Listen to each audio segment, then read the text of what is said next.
بسم الله الرحمن الرحيم. هل أتاك حديث الغاشية وجوه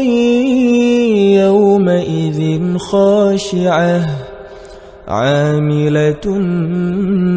ناصبة تصلى نارا حامية تسقى من عين آنية ليس لهم طعام إلا من ضريع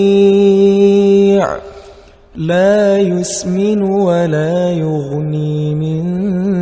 جوع وجوه يومئذ ناعمة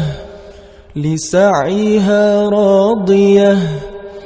في جنة عالية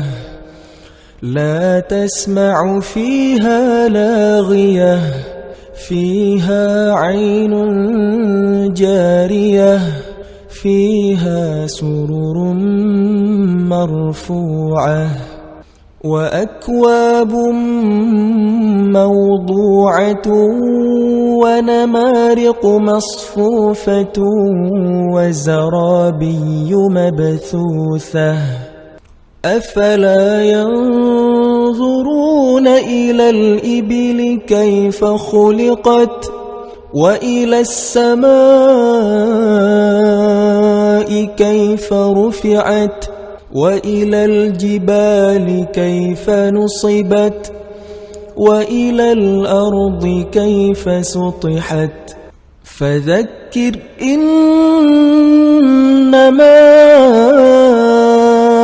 أنت مذكر لست عليهم بمسيطر إلا من تولى وكفر فيعذبه الله العذاب الأكبر إن إلينا إيابهم